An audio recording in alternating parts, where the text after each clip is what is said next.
Sir इस depot में double duty करवाई जाती है, अथवा अगर अपनी आईडी है तो आपको ड्यूटी नहीं मिलेगी। कहते हैं कि आपकी ड्यूटी नहीं चढ़ेगी, ठीक है जी। और दूसरी ड्यूटी पे आईडी देते हैं और चाहे कुछ हो जाए, चाहे एक्सीडेंट हो जाए, कुछ हो, भुगतना ड्राइवर को ही पड़ता है। अब ये कंपनी फ्रॉड नहीं हो रहा, दूसरे के नाम पे आईडी पे ड्यूटी करा रहे सबकी। मतलब आप देखिए, ड्राइवर गाड़ी चलाएगा तो रोड पे भी सेफ नहीं है, अगर घर पे बैठा है तो भी सेफ नहीं है। उसे ये नहीं पता कि उसकी आईडी पे कौन ड्राइव कर रहा है। मैं कमर आलम, आप देख रहे हैं एनसीआर समाचार। इस टाइम पे दिल्ली में जो स्थिति चल रही है कि यहाँ पर कुछ डिपो के, हम इस टाइम है क्या नाम का, तेखन डिपो के बाहर, यहाँ पर कुछ ड्राइवर हड़ताल कर रहे हैं जिनकी शर्तें मांगे हैं जो इनका प्रशासन पूरी नहीं कर रहा है। तो हम उन्हीं से बात करते हैं। आपका नाम? भाई मेरा नाम है विश्वनाथ। मैं पहले सुनेरीपुरा डिपो में था, वहाँ से हमारा ट्रांसफ़र हुआ। हमारे सुनेरीपुरा में पैसे कटते थे 200, 400, 500 जो भी करते थे, पहले हमें वहाँ पे सूचित किया जाता था, हमें घर से बुला के कि आपके इतने पैसे कटे जा रहे हैं, इस चीज़ में कटे जा रहे हैं। पर यहाँ तो हमारे 7,000 रुपये काट लिए और ये भी नहीं बताया किस में कट रहे, क्यों कट रहे, और हमारे नहीं सारे भाइयों के ही पैसे काट रखे हैं।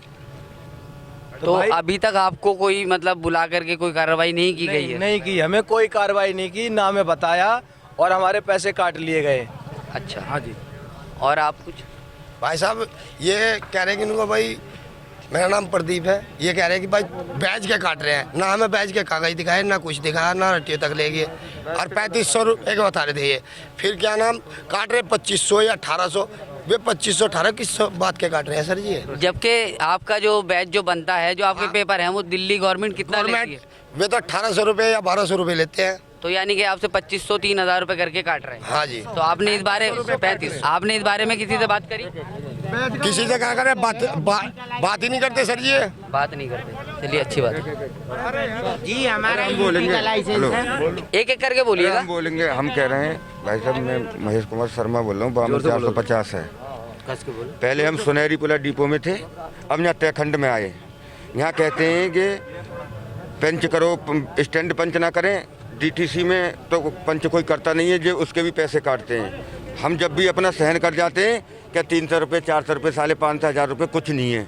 अब के 6,000, 7,000, 7,000 रुपये काट रहे हैं, बेच के बता रहे हैं, कभी है का उसके बता रहे हैं। एक बात बताओ, गाड़ी चलवानी है तुम्हें, बेच किस चीज़ के? हम कहा के भाई पैसा दे, हमें हमारे लाइसेंस से अधिकार नहीं है, हमारे भारत सरकार का बना हुआ है, वो वैल्यू नहीं है। मैंने पैसे ने काट रहे हैं। मेरी बात आप एक मिनट सुनिए। आपको जो भी बात बोलनी है वो आप स्पष्ट गाड़ी में जी काम नहीं, सुनो, गाड़ी में काम नहीं करता कोई मिस्त्री। यहाँ पे 10 मिनट लेट हो जाए, कंडक्टर कहता है चक्कर मिस करो, एक चक्कर मार लिया, बात खत्म। भाई नाक मुँह मार के, भैया यहाँ कोई सुनवा नहीं है, यहाँ पैसा काट रहे हैं हमारे दबा के। हमें हमारा सीधी बात है, ठीक है, हमारा हिसाब कर दो।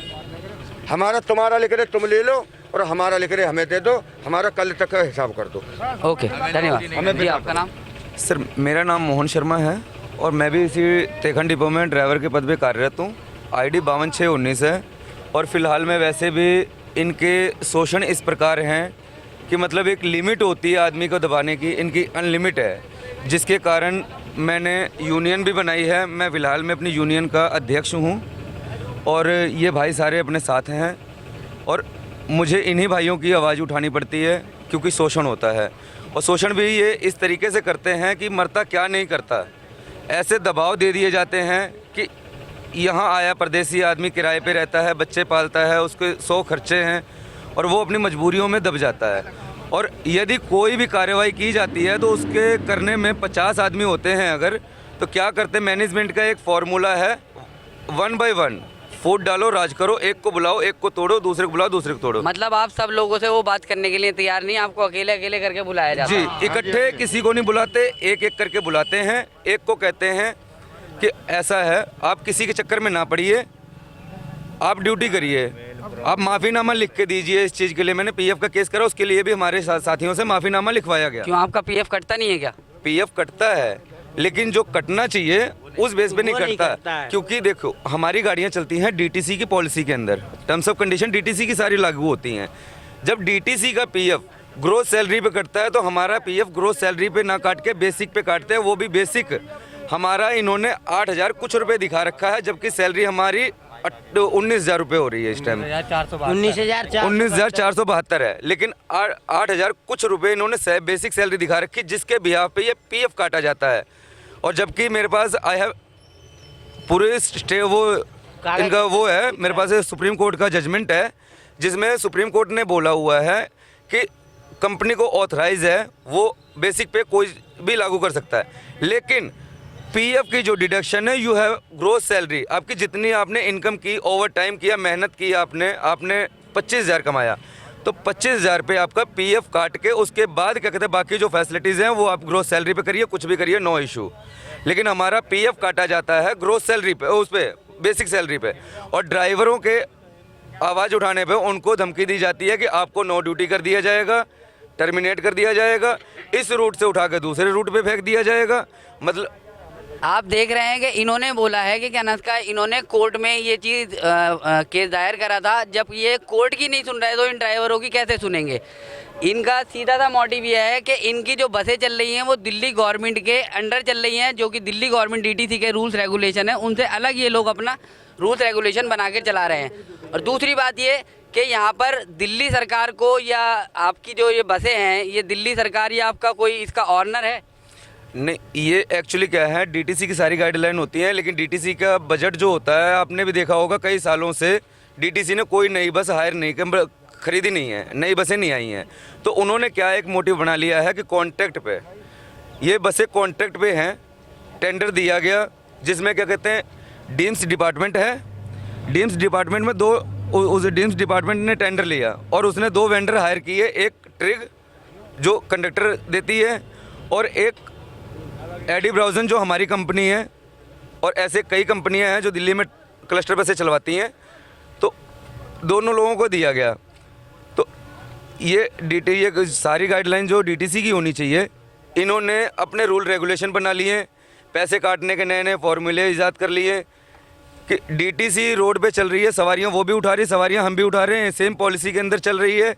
लेकिन डीटीसी गाड़ी अगर स्टैंड पे सवारी होगी तो गाड़ी ब्रेक लेगी, अवेलेबल फॉर द सीट होगी तो, एंड अदरवाइज नहीं रुकेगी गाड़ी, कोविड के काल में, इस टाइम में जो इनके रूल्स हैं। लेकिन हम लोग गाड़ी खाली हो या भरी हो, खाली है तो हमारी रिस्पॉन्सिबिलिटी है, हम गाड़ी रोकते हैं स्टैंड पे, लेकिन गाड़ी ना सीट ना होने के बाद भी हम गाड़ी स्टैंड पे रोकते हैं। हम भी अपने घर के सम्मानित व्यक्ति हैं, लेकिन स्टैंड पे गाड़ी रोकते हैं, गलती सवारी की नहीं, वो बेचारी आधे घंटे से खड़ी इंतजार कर रही है। अगर गाड़ी आप उसके पास आते हुए रुकेगी, उसको उम्मीद होगी कि मैं अभी आधे घंटे से खड़ा हूँ, मैं अब बैठ के अपने जगह पहुँच जाऊँगा, ड्यूटी नौकरी जहाँ भी अगले को जाना वहाँ पहुँच जाऊँ। गाड़ी रुकती है, जवाब देती है सीट इज़ नॉट अवेलेबल, जगह नहीं है। अब उसके बाद सवारियों, फिर आप लोग क्यों रोक रहे हैं जब सीट नहीं है? अगर ना रोके तो हमारे पैसे, अगर ना रोके तो हमारे किलोमीटर उड़ा दिए जाते हैं, पैसे काट लिए जाते हैं, पेनल्टी लगाई जाती है। मैं आपको फ़ोटो दिखाऊंगा जिसमें अभी आप डिपो में चलिएगा, कवरेज करिएगा, वहाँ साफ साफ शब्दों में लिखा हुआ नोटिस बोर्ड पे कि अगर स्टैंड मिस किया तो 300 रुपये, फास्ट टाइम से जल्दी चलाई तो 300 रुपये। हर चीज़ की पेनल्टी कैटेगरी बना रखी है कि हमारी डिपो की आमदनी कैसे हो, ड्राइवर का शोषण कैसे किया जाए। फॉर्मूला एक से एक तैयार किया गया है कि ड्राइवर को बस मार लो कैसे भी, गरीब का अधिकार मार लो, इनसे जवाब लेने वाला कोई भी नहीं है। जो जवाब लेगा वो मेरी तरह बेवकूफ़ बनेगा। या तो कई भाइयों ने मेरे पहले भी आवाज़ उठाई, वो बेचारे बैठ गए, मेरे अंदर थोड़ी सहनशीलता ज़्यादा थी, इसलिए मैंने यूनियन खड़ी करी और यूनियन बनाई यहाँ पे। और यूनियन बनाने के लिए मैंने क्या झेला मुझे पता है। थाने में इन्होंने, ओखला थाने में मुझे 4 घंटे के लिए बंद करवाया, जिसमें क्या कहते हैं मैनेजमेंट ने पूरा जोर लगाया। वहाँ मैं खुद रो के आया, मेरे पास रिकॉर्डिंग पड़ी है। और आप भी ये समझ सकते हैं कि थाने में जाने के बाद आदमी से बहुत बढ़िया वाला सलूक होता है, आप भी समझ सकते हैं इस चीज़ को। और ख़ास करके जहाँ पैसा बोलता हो और एक गरीब खड़ा हो, वहाँ तो ये लगा लो कि ससुर दामाद का रिश्ता तैयार हो जाता है, इतनी बढ़िया इज्जत होती है। इससे यहाँ पर ये पता चलता है कि डीटीसी के अंडर ये बसें चल रही हैं, लेकिन रूल्स रेगुलेशन इनके अपने चल रहे हैं। यहाँ पे ड्राइवरों की कोई सुनवाई नहीं, जैसा मैंने अभी बोला है, यहाँ पर सरकार की नहीं सुनी जा रही, कोर्ट की नहीं सुनी जा रही, तो ड्राइवरों की कैसे सुनी जाएगी। तो ये चीज़ इनका सिर्फ मकसद ये है कि इनके ऊपर जो डीटीसी के रूल्स रेगुलेशन है, जैसे तनख्वाह आपकी डीटीसी के साथ ही आती है, जैसे डीटीसी की सर आती है। ये भी आपने सर बहुत बड़ी बात करी, हमारे लोगों के फेवर में अच्छा है ये। मैं इसके लिए भी बताना चाहूँगा, ये हमारी सैलरी, ये ज्वाइनिंग लेटर है, मैं दिखाना चाहूँगा आपके आपके माध्यम से ये ज्वाइनिंग लेटर देखिए। इसमें लिखा हुआ है 7 तारीख को हाईएस्ट 7 तारीख को पेमेंट वर्कर के अकाउंट में डिपॉजिट कर दी जाएगी। वर्कर को शोषण करना हो तो इसके अकॉर्डिंग सारी धाराएं डिपो लागू कर देता मैनेजमेंट। लेकिन जहां सैलरी की बात आती है, 7 तारीख के बजाय 20 तारीख, 15 तारीख, 18 तारीख को सैलरी आती है। इस बार मैंने घोषणा करी थी कि मैं अगर सैलरी नहीं आएगी तो हम इस पर कार्रवाई करेंगे। 10 तारीख को सैलरी नहीं आएगी तो 11 तारीख को चक्का जाम करेंगे। इस बार 10 तारीख को सैलरी आई है और हमारे जितने भाई खड़े हैं, इसलिए, और अभी भी कुछ भाइयों के आए हैं, कुछ के नहीं आए हैं, और वो भी जिनकी आई भी है उनकी इस हिसाब से कटौती की गई है, वो शायद अपने बच्चे भी ना पाल पाएँ इस महीने, क्योंकि इन्होंने बैच के लिए बोला कि पैसे लगेंगे। ठीक है, पैसे लगेंगे, कोई बात नहीं। डीटीसी वालों से मेरी बात हुई, उन्होंने भी, उनके में भी बैच कंडीशन लागू है। बाहर के यूपी के लाइसेंस है तो दिल्ली के बैच बनाने अलाउड कर रखे हैं, टेम्परेरी बैच 1 साल का, तो वो बैच बन रहे हैं। वो बता रहे हैं हमारे 800 लग रहे हैं, 900 लग रहे हैं। मेरी अभी द्वारका डिपो में बात हुई, वो कह रहे हैं हमारे 1800 लगे हैं। सीमापुरी डिपो में बात हुई, वो कह रहे हैं हमारे क्या कहते हैं 1200 लगे हैं। और इनके इकलौते अनोखे हैं ये जो कह रहे हैं हमारे 3800 रुपये लग रहे हैं। अगर आप 3800 रुपये काट रहे हैं तो मैं कहता हूँ अगर ट्रैफिक पुलिस रोड पे चालान काटती है तो उसकी रसीद देती है हमें पक्की। आपका जो चालान कटता है उसके आपको दिखाते नहीं है कुछ भी? हमें कुछ भी नहीं दिखाया जाता है। और इन्होंने जो अभी तक जितने भाई हैं उनके जिनके पेपर जमा हुए उनके पैसे काटे गए और रसीद नहीं दी गई, ना दी ITTR की, ना किसी की, कि आपका रियल अमाउंट कटा कितना है गवर्नमेंट की तरफ से। अपने शो कुछ नहीं किया गया। देन लिखित में आपके पास कुछ नहीं है यानी? नहीं, लिखित में कुछ नहीं देते हैं। लिखित में देंगे तो भंडा फोड़ हो जाएगा, इनके घर के चूल्हे कैसे जलेंगे, हराम की कमाई कहाँ से आएगी। तो देखो क्या होता है ना जी, एक सवाल मैं आपसे करना चाहता हूँ कि जैसे हम देखते हैं दिल्ली में अमूमन गाड़ियाँ रोड पर खड़ी रहती हैं, ब्रेक डाउन होती है। कई बार मैंने भी बस में सफ़र करा है, तो जैसे मैं बस में जा रहा हूँ और मैंने कई लोगों को देखा है कि वो बस में बैठते हैं, देन थोड़ी दूर चलने के बाद बस ख़राब हो जाती है, और वो बस ख़राब होने के बाद वो दूसरी पीछे से गाड़ी आ रही होती है, उसमें भी आप लोग ट्रांसफ़र नहीं करते। आपकी जब बस ख़राब होती है तो आपका डिपो दूसरी बस क्यों नहीं देता आप लोगों को? सर, इसका कोई प्रावधान आप लोगों ने कभी कोई बात नहीं करी कि अगर हमारी गाड़ी ख़राब है, पीछे वाला नहीं ले रहा है, क्योंकि कोरोना काल चल रहा है, इस टाइम पे सिटिंग गाड़ी चल रही है, तो आपका जिस टर्मिनल से चल रहा है वहाँ पे आपकी कोई एक्स्ट्रा गाड़ी नहीं खड़ी होती है? सर, कोई गाड़ी एक्स्ट्रा नहीं खड़ी होती है। और हमारे माननीय DM साहब का एक ऑर्डर है, वो एक शब्द यही यूज़ करते हैं, रोड डिपो में रिस्पॉन्सिबिलिटी है। डिपो के बाहर निकलने के बाद ड्राइवर की रिस्पॉन्सिबिलिटी है, चाहे उसे पब्लिक मारे, चाहे कोई भी मारे, चाहे कुछ भी हो, वी आर नॉट रिस्पॉन्सिबल। गाड़ियों की मेंटेनेंस की हालत ऐसी देख लीजिए, आप चढ़ के किसी भी गाड़ी में देख लीजिए, गाड़ियों की मेंटेनेंस नहीं होती ढंग से। और काम करवाने के लिए बोलो तो कहते हैं स्पेयर पार्ट्स नहीं है। और स्पेयर पार्ट्स, एक चीज़ बताइए, ड्राइवर की सैलरी काट के लाया जाएगा? आप मेंटेनेंस में स्पेयर पार्ट मंगाइए, काम करवाइए गाड़ियों का। तनख्वाह तो आप लोगों की कट रही है, तब भी स्पेयर पार्ट नहीं आ रहा? नहीं आ रहा सर, स्पेयर पार्ट नहीं। हाँ, उसका फ़ायदा है सर, तनख्वाह कटने का एक मेन बेनिफिट ये है, 4 महीने ड्यूटी करने के बाद सुपरवाइजर ना बुलेट खरीद लेता है, लेकिन ड्राइवर ना अपने बच्चों को नहीं पाल पा रहा, बस यही बेनिफिट है। देखिए, आपने देखा यहाँ पर कि क्या का ड्राइवरों का किस तरह से शोषण हो रहा है। दिल्ली सरकार इस टाइम इलेक्शन में लगी हुई है, अलग अलग राज्यों में। माननीय अरविंद केजरीवाल जी को ये देखा नहीं जा रहा है कि दिल्ली के अंदर जो कि दिल्ली का संचालन चल रहा है, दिल्ली चल रहा है इन्हीं बसों के थ्रू। दिल्ली की आर्थिक स्थिति, दिल्ली में जो भी लोग काम करने जाते हैं वो इन्हीं बसों से जाते हैं। वो लोग आज के टाइम में कितने परेशान हैं, ड्राइवर्स कितने परेशान हैं, बाकी सारा स्टाफ परेशान है यहाँ पर। तो कृपया करके अरविंद केजरीवाल को इस चीज़ में दखलंदाजी देनी चाहिए, और ट्रांसपोर्ट मिनिस्टर गहलोत जी से भी अनुरोध किया जाता है कि वो भी इन चीज़ में आकर के इस मसले को निपटाएं। यहाँ डबल भी ड्यूटी चलती है। मतलब आप एक महीने में कितनी ड्यूटी करते हैं आप? 31 ड्यूटी, मतलब 300 दिन ड्यूटी, कोई छुट्टी नहीं, क्योंकि हम लोग गरीब है, हम लोग खाएंगे क्या, इसलिए बराबर ड्यूटी। तो मतलब आप 31 ड्यूटी, आपको डे के हिसाब से पैसा मिलता है या महीने के हिसाब से फिक्स है आपकी सैलरी? डे के हिसाब से। हाँ जी। अच्छा, ठीक है। फिर डबल का क्या हिसाब है आपका? मतलब डबल का हिसाब ये है कि कोई ड्राइवर 50-50 ड्यूटियाँ कर रहा है, किसी की 20 ड्यूटी भी नहीं हो रही है।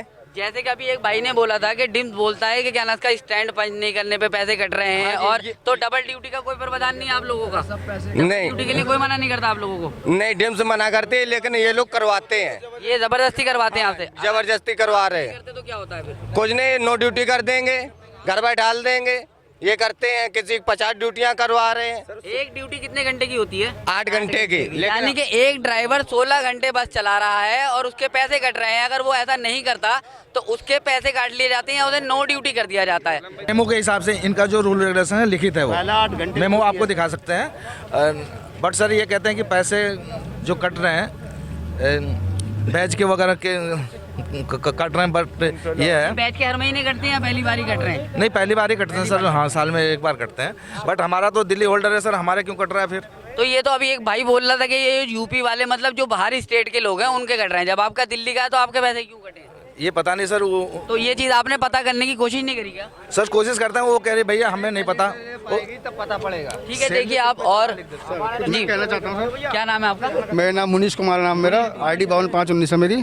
ओके, सर इस डिपो में डबल ड्यूटी करवाई जाती है, अथवा अगर अपनी ID है तो आपको ड्यूटी नहीं मिलेगी, कहते हैं कि आपकी ड्यूटी नहीं चढ़ेगी, ठीक है जी। और दूसरी ड्यूटी पे ID देते हैं, और चाहे कुछ हो जाए, चाहे एक्सीडेंट हो जाए, कुछ हो, भुगतना ड्राइवर को ही पड़ता है। मतलब आईडी के हिसाब से आप लोगों की ड्यूटी हाँ, लगती है। ड्यूटी जैसे आपकी आईडी जो भी रही हो, आपकी आईडी है और ये भाई की आईडी कर अलग। सकते हैं हम 8 ही घंटे ड्यूटी कर सकते हैं अपनी ID पे। तो हमारे डिपो वाले क्या करवाते हैं कि भाई ये छुट्टी पे है ड्राइवर, तो आप इसकी ID पे ड्यूटी कीजिए, अगर कोई वारदात होती है तो ये फंसेगा और हम भी फंसेंगे। डिपो वाले साहब कहते हैं आपने डबल ड्यूटी की है, आप जानिए। और मेरे को एक बार लेटर सुनहरी पुला में लिखवाया गया था, मैंने सतीश सैनी ड्यूटी की थी, मेरे से माफीनामा लिखवाया गया था कि तुम कंपनी के साथ फ्रॉड कर रहे हो। अब ये कंपनी फ्रॉड नहीं हो रहा, दूसरे के नाम पे ID पे ड्यूटी करा रहे हैं सबकी। मतलब आप देखिए, ड्राइवर गाड़ी चलाएगा तो रोड पे भी सेफ नहीं है, अगर घर पे बैठा है तो भी सेफ नहीं है। उसे ये नहीं पता कि उसकी आईडी पे कौन ड्राइव कर रहा है। और अगर एक्सीडेंट होता है तो वो ड्राइवर घर पे बैठा है, उसके पास फोन आता है कि जी तुम्हारी आईडी पर ये ड्यूटी हुई है और इसका हर्जाना तुम भुगतोगे। तो ये सारी चीजें हो रही हैं। और कोई? मेरा नाम अंकित कुमार है, मेरा नाम अंकित कुमार है, मैं तेखंड डिपो में जॉब करता हूँ, ड्राइवर की जॉब करता हूँ। एक तो हमारी सबसे मेन समस्या ये है जी कि हमारे जो महीने की सैलरी आती है वो हमेशा काट के भेजते हैं, कभी ये 1300 काट रहे हैं, कभी 2500 काट रहे हैं। हमें मेन मोटिव यही नहीं पता कि हमारी सैलरी किस चीज़ में काटी जा रही है। अगर हम इनसे पूछते हैं किस चीज़ में हमारी सैलरी काटी जा रही है, कभी हमारे चालान बता देते हैं, कभी कुछ बता देते हैं, ताकि हमें हमारे चालान की कोई रसीद नहीं मिलता, जबकि चालान हमारे पास आना चाहिए। दूसरी बात ये पैसे काटने के दूसरा बहाना बताते हैं कि पैसे तुम्हारे डिम्स ने काट लिए। पहली बात ये बनता है कि डिम्स को हमारा पैसा काटने की कोई हक नहीं है। अगर डिम्स हमारा पैसा काटती है तो हमें उसका प्रूफ दो कि हमारे किस चीज़ में उन्होंने पैसे काटे हैं। अच्छा, डिम्स पहले लॉकडाउन में सभी कंडक्टरों की सैलरी भी आई थी डिम्स से, हमारी कोई सैलरी नहीं आई थी लॉकडाउन की। मतलब लॉकडाउन में आपने जो काम करा उसके पैसे आपको नहीं मिले? नहीं, लॉकडाउन में जो काम किया था, 10 ड्यूटी 12 ड्यूटी वो हुआ था, उसकी सैलरी आई थी। बाकी कंडक्टरों ने लॉकडाउन में कोई जॉब नहीं की, मतलब कोई। कंडक्टर भी डिम्स के ही साथ आते हैं या अलग है कुछ कंडक्टर? नहीं, जो ये कंडक्टर आते हैं ये डिम्स में आते हैं, और जो हम ड्राइवर आते हैं वो हमारी अलग कंपनी है एडिट बोसोन, जिसमें हम। चलिए, आप ये देख रहे हैं कि क्या नाम का, इन्होंने लॉकडाउन में काम नहीं करा, घर बैठा दिया गया, उसके भी पैसे इनको नहीं मिले। कोई भाई दूसरी बात करना चाहते हैं, एक बार आप आगे आ रही है। हम पहले 2 महीने पहले सुनहरी पुला डिपो में थे। नाम है जितेंद्र सिंह। हम सुनहरी पुला डिपो में थे, 2 महीना पहले हड़ताल हुई थी, यानी हमको तेखंड डिपो में ट्रांसफ़र किया गया और हमने 2 महीने, पिछले महीने हमारे पैसे कट के आए, ड्राइवर भाइयों के भी हमारे भी, यानी 2 महीने के। अब 1 महीने पहले हम आए थे तो पैसे कटने चालू हो गए, पिछले महीने पैसे कटे तो कोई ड्राइवर हल्ला उल्ला करके सब बैठ गए चुपचाप, है नहीं। अब दोबारा दूसरा महीने में, है नहीं, फिर पैसे कटे, किसी के 2000, किसी के 4000, किसी के 10,000। और तेखंड में जितनी भी, ये 5 रूट नहीं है, 3 रूट नहीं है, 8 रूट हैं, 721, 727, 751। ये तो हमारे जो तीनों को हमें तंग किया जा रहा है सबसे ज़्यादा, ठीक है नहीं। जो जिसमें दाहक है, कहाँ भाई बाबूजी करके, वो तो गाड़ियों में काम करवा सकता है भैया कह के, ठीक है नहीं, और नहीं गाड़ियों में काम भी नहीं हो पाता है, ठीक है। आप लोग जो हैं दिल्ली गवर्नमेंट के अंडर काम करते हैं कि आपको किसी भी डिपो में ट्रांसफर कर दिया जाता है? ट्रांसफ़र नहीं, पहली बार ऐसा हुआ है कि पहले ABG ग्रीन फिर GVF, ये 2 कंपनियाँ थी पहले। अब AB ग्रीन अलग कर दी है और GVF अलग कर दी है।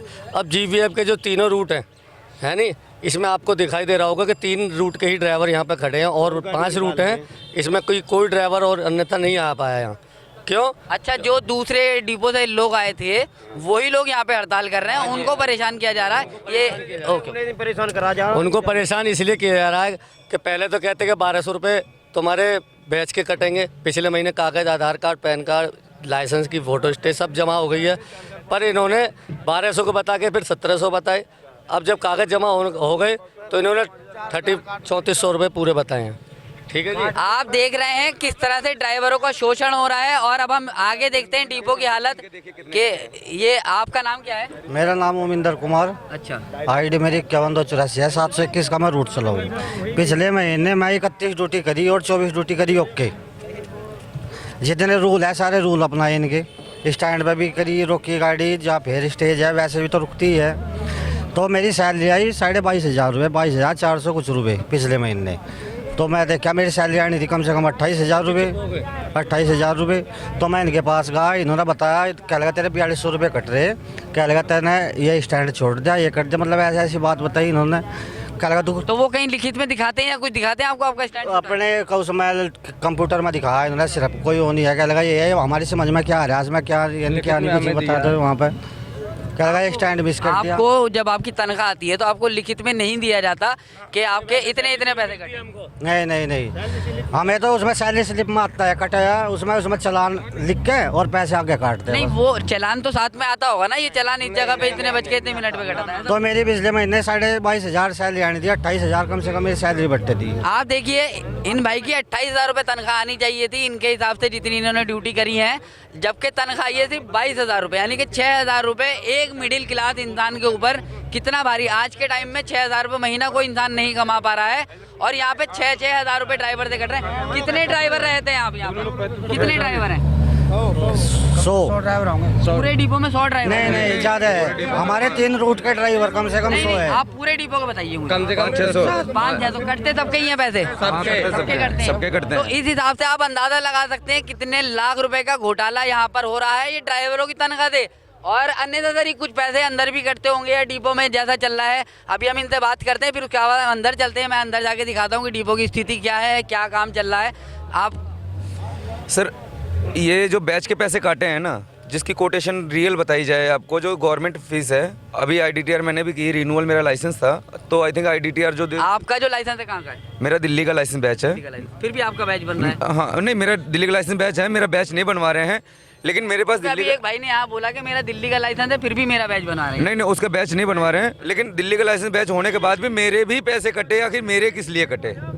मैंने तो नहीं बैच बनवाया, लेकिन मेरे भी डिडक्शन की गई है। और इन्होंने जो रियल डिडक्शन होनी चाहिए 470-72 रुपये जो आईडीटीआर की होती है, 250 रुपये आपके अथॉरिटी फीस होती है जो फोटो खिंचती है और कार्ड पीवीसी कार्ड बन के आता है बैच का, और प्लस 100 रुपये मेडिकल का, अराउंड अबाउट 800 रुपीज़ होते हैं। 800 रुपये कटने की बजाय 3500 रुपये 3400 रुपये काटे जा रहे हैं। आखिर वो धर्म खाता किस लिए चलाया जा रहा है? तो आप लोग दिल्ली ट्रांसपोर्ट के किसी मिनिस्टर से मिले या अथॉरिटी में जाके किसी से बात करिए? सर हमने पहले आज जैसे कि आप यूनियन के अध्यक्ष? नहीं, मैं यूनियन का अध्यक्ष हूँ। मैंने 1-2 बार केजरीवाल जी के यहाँ मिलने की भी कोशिश करी, शायद इलेक्शन से पहले ही उनको गरीब दिखाई देते हैं, उसके बाद तो कोई गरीब को पहचानता ही नहीं है कोई नेता मंत्री जल्दी। हाँ, एक माननीय बिधूड़ी साहब हैं, ये बदरपुर बॉर्डर के हैं। नहीं बिधूड़ी 3 है ये? नहीं, रामवीर बिधूड़ी जी हैं, एमएलए बीजेपी के हैं। मैं उनका एहसानमंद हूँ और तहे दिल से उनका सम्मान करता हूँ कि उन्होंने हमारी आवाज़ें शुरू से उठाई और वो हमारे सपोर्ट समर्थन हमेशा करे हैं। तो ऐसे नेता मंत्री हों तो फिर भी ठीक है, जो गरीबों को ये चीज़ मैंने कई जगह देखी है कि क्या इसका जो इनके साथ हो रहा है, ये किसी नेता के पास जाते हैं, अमूमन ये चीज़ देखने को मिल रही है कि आम आदमी पार्टी का कोई लीडर मिलने के लिए प्रतिबंधित नहीं होता है, बीजेपी वाले फिर भी उसमें घुसते हैं और उसको करा के देते हैं। हमारा किसी पार्टी से कोई वाद विवाद नहीं है, लेकिन इन लोगों के साथ जो खड़ा होगा वही नेता है। और ये नेता कहलाओ या कुछ कहलाओ, जनता के हित के लिए उन्हें बनाया गया। जो जनता के साथ नहीं खड़ा हो सकता उसे नेता कहने का कोई अधिकार नहीं। चलिए मैं आपको दिखाता हूँ डिपो की जो स्थिति है। आप देखिएगा यहाँ पे पानी भरा पड़ा है, ये पानी भरा हुआ है, ये देखिए कैसे निकल के आ रहे हैं लोग। ये मतलब एक दिल्ली को क्या नाम का सर, ये अभी ट्रांसपोर्ट डिपार्टमेंट है जो दिल्ली को सहायता करता है आने जाने के लिए, उसके स्टाफ के लिए यहाँ पर कोई प्रावधान नहीं है आने जाने के लिए। सर अभी अब आप देखिए, बाकी अंदर चल के देखते हैं। सर अभी ये आप देख रहे हैं तेखंड डिपो का स्टैंड, जहाँ पर ये जल भरा हुआ पड़ा है। अब आप देखिए, जो दिल्ली को क्या नाम का ट्रांसपोर्ट सेवा देता है, जो ड्राइवर दिल्ली को सहायता करते हैं, उनके अंदर जाने के लिए कोई प्रावधान नहीं है। आप देखिए, चलिए अगर अंदर जाके देखते हैं कि अंदर क्या हो रहा है। नाजायज कटौती बंद करो, नाजायज कटौती बंद करो। ड्राइवर एकता जिंदाबाद, ड्राइवर एकता जिंदाबाद, ड्राइवर एकता जिंदाबाद, ड्राइवर बेवजह कटौती, बेवजह कटौती। चलिए अब हम अंदर चल के देखते हैं कि अंदर क्या है, आइए।